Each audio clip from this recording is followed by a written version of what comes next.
हरे कृष्णा। नमो ओम विष्णुपादाय कृष्ण पृष्ठाय भूतले श्रीमते भक्ति वेदांत स्वामिने ते नामिने।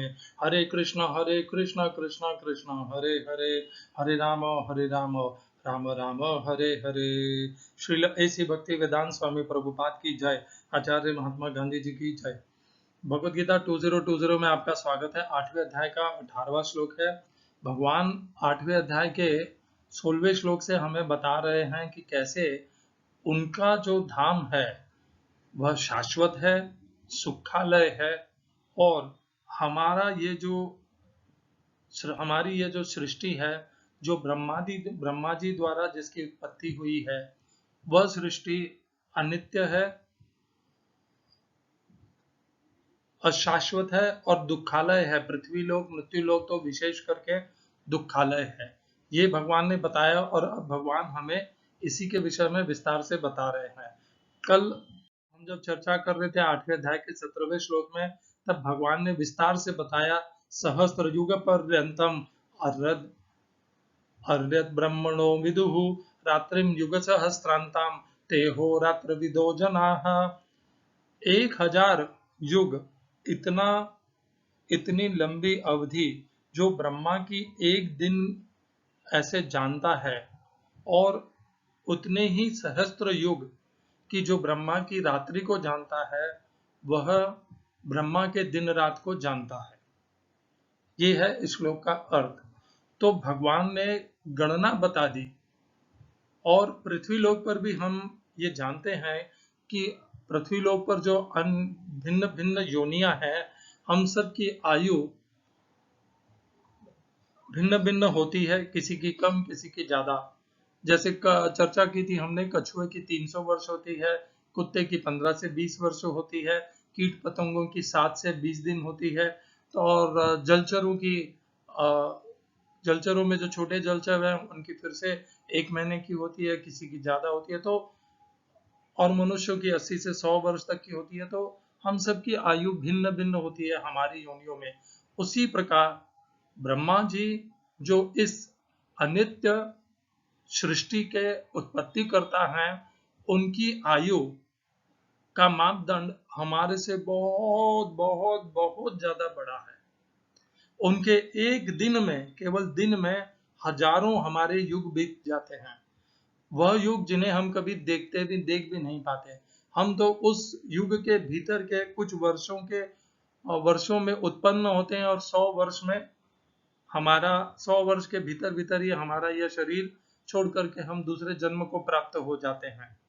और ऐसे सैकड़ों लाखों वर्ष मिला करके एक युग बनता है, और 4 युग का एक चतुर्युग बनता है।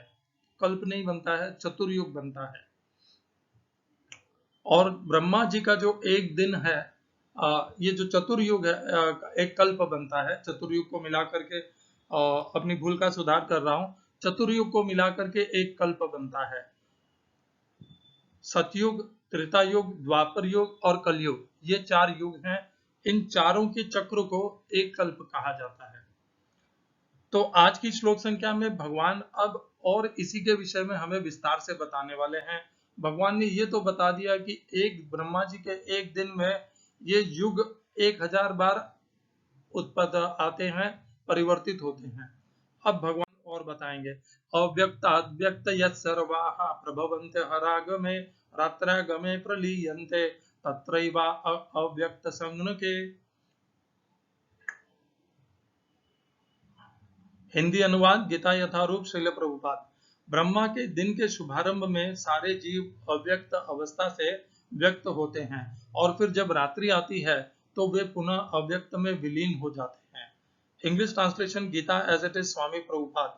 When Brahma's day is manifest, this multitude of living entities comes into being, and at the arrival of Brahma's night, they are all annihilated.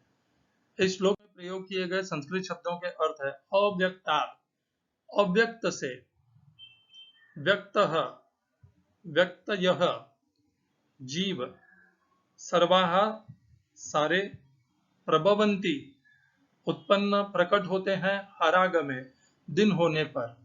दूसरी पंक्ति रात्र्या आगमे, रात्रि आगमे, रात्रि के आने से पर प्रलीयन्ते नष्ट हो जाते हैं, विनष्ट हो जाते हैं, तत्र वे सब उसमें एव निश्चय है अव्यक्त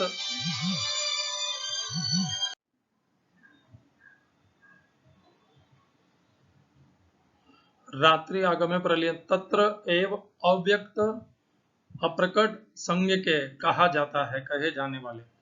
इस श्लोक का तात्पर्य गीता यथारूप स्वामी प्रभुपाद द्वारा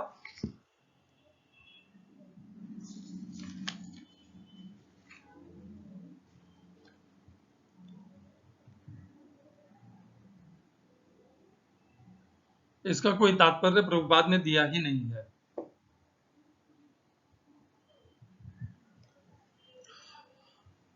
ओम अज्ञानतिमिरन्धस्य ज्ञानाञ्जनशलाकया चक्षुरुन्मीलितं येन तस्मै श्रीगुरुवे नमः। एकं शास्त्रं देवकीपुत्र गीतम् एको देवो देवकीपुत्र एव एको मन्त्रस्तस्य नामानि यानि कर्मापेकं तस्य देवस्य सेवा। हरे कृष्णा। अव्यक्ता तो हमारी उत्पत्ति किससे होती है? अव्यक्त से होती है।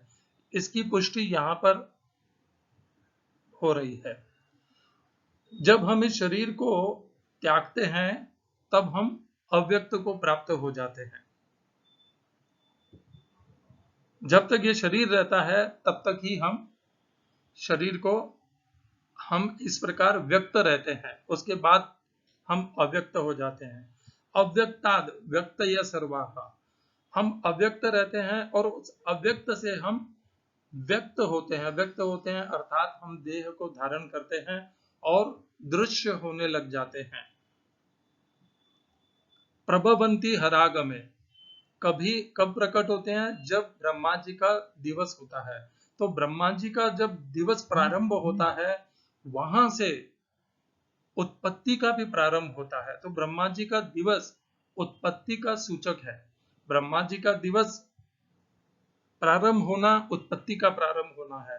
और जैसे ही ब्रह्मा जी का दिवस अंत को आता है और रात्रि का आरंभ होता है तब सब कुछ, ये जो युग का कल्प चलता है, सतयुग, त्रेता युग, द्वापर युग और उसके अंत में कलयुग, और फिर से वापस एक कल्प अंत का अंत होने फिर से वापस सतयुग का प्रारंभ होता है। ये जो कल्प चलता है इस प्रकार के हजार युग होते हैं। तो आप समझिए 250 कल्प ऐसे चक्र ब्रह्मा जी के एक दिन में पूर्ण होते हैं। और आखिरी जब युग आता है कलयुग और रात्रि आ जाती है तब उसके बाद में ब्रह्मा जी की पूरी रात्रि में पुनः उत्पत्ति नहीं होती। तो 250 कल्प के चक्र चल जाए उतनी बड़ी रात्रि में कोई उत्पत्ति नहीं होती, सब कुछ अव्यक्त रहता है। और फिर जैसे ही ब्रह्मा जी के दिन का प्रारंभ होता है पुनः यही कल्प का आरंभ हो जाता है। ब्रह्मा जी की रात्रि और दिन से उत्पत्ति और विनाश का व्यक्त और अव्यक्त, ब्रह्मा जी के दिवस में सब कुछ व्यक्त हो जाता है और ब्रह्मा जी के रात्रि में सब कुछ अव्यक्त हो जाता है। यही अंतर है ब्रह्मा जी के दिन और रात्रि में। ब्रह्मा जी के दिन में सब कुछ अव्यक्त हो जाता है और रात्रि में सब कुछ अव्यक्त हो जाता है। यही भगवान ने रात्रि में अव्यक्त संज्ञ के, ये जो भगवान ने यहाँ पर जो हमें ज्ञान प्रदान किया है अव्यक्त और व्यक्त, यह भगवान ने गीता में और भी अन्य स्थानों पर कहा है। सबसे पहले हम इसका प्रमाण और पुष्टि लेंगे दूसरे अध्याय के 28वें श्लोक से। अव्यक्तादीनि भूतानि व्यक्त मध्यानि भारत अव्यक्त निधनान्येव तत्र का परिदेवना। तो ये तो खैर ब्रह्मा जी से संबंधित नहीं है, परंतु होता ऐसा ही है। हम प्रारंभ में अव्यक्त होते हैं, फिर हम मध्य में जैसे ही शरीर को धारण करते हैं तब हम व्यक्त हो जाते हैं और जैसे ही शरीर छोड़ते हैं तो हम पुनः अव्यक्त को प्राप्त हो जाते हैं। ये दूसरे अध्याय का श्लोक है। दूसरे अध्याय में भगवान सांख्य योग बता रहे हैं। इसके पहले इन श्लोकों के पूर्व में भगवान जन्म और मृत्यु के चक्र को ही बता रहे थे।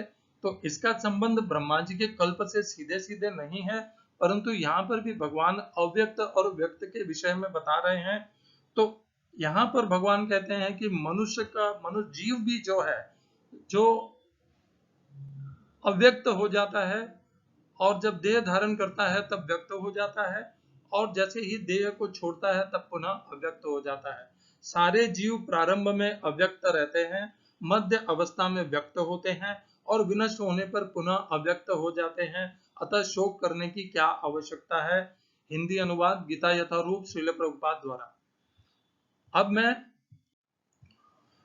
हमने दूसरे अध्याय के 28वें श्लोक से इस बात की पुष्टि कर ली कि 8वें अध्याय के 18वें श्लोक में जो कहा गया है ब्रह्मा जी के रात्रि और दिवस के विषय में, ये हम जीवों से भी संबंधित है। हम अव्यक्त से व्यक्त होते हैं और व्यक्त से पुनः अव्यक्त होते हैं। ये चक्र हमारे देह धारण करने में भी चलता है इसी प्रकार, और ब्रह्मा जी के साथ कोई जो सृष्टि की उत्पत्ति और उसका विनाश है उसमें भी ये अव्यक्त और व्यक्त का चक्र चलता है। ब्रह्मा जी के दिवस से बहुत बड़ा विशाल व्यापक अव्यक्त और व्यक्त का चक्र चलता है। हमारा जो है वो तो पूरी सृष्टि का चलता है, और हमारा शरीर से जो है, हमारे व्यक्तिगत शरीर से जो है, वो हम व्यक्तिगत शरीर से जीव रूप में अव्यक्त होते हैं, और जैसे ही हम शरीर को प्राप्त करते हैं व्यक्त होते हैं और पुनः अव्यक्त हो जाते हैं। तो जीव का वास्तविक स्वरूप दूसरे अध्याय के 28वें श्लोक के आधार पर अव्यक्त है।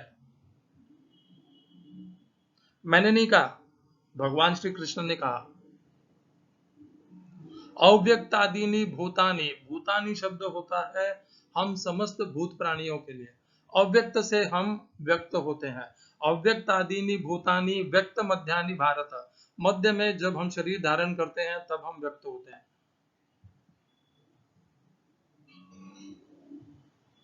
अव्यक्त निधनान्येव, और निधन को प्राप्त करने के बाद पुनः अव्यक्त हो जाते हैं। तत्र का परिदेवना, तो इसमें आश्चर्य और शोक की क्या बात है। ये भगवान का वक्तव्य है। तो इसीलिए मैं बहुत बार कहता रहता था कि हम इस जब शरीर को छोड़ के जाएंगे तब हम क्या स्वरूप लेंगे, हम भगवान में विलीन हो जाएंगे, अव्यक्त हो जाएंगे। इस विषय के ऊपर चर्चा करना, विवाद करना, एक दूसरे को काटना, ये सब व्यर्थ है।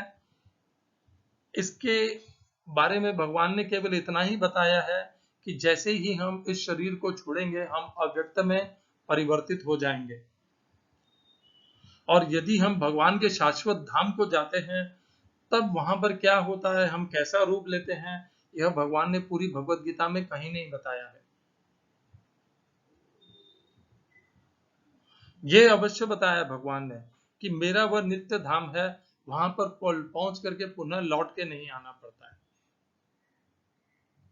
ये तो भगवान ने पिछले श्लोक में ही कहा, माम उपेत्य तो कौन्तेय पुनर्जन्म न विद्यते।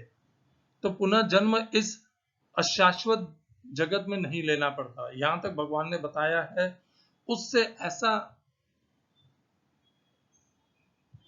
ऐसा समझ में आ सकता है, स्पष्ट नहीं लिखा है कि वहां पर भी जन्म होता होगा हमारा, वहां पर भी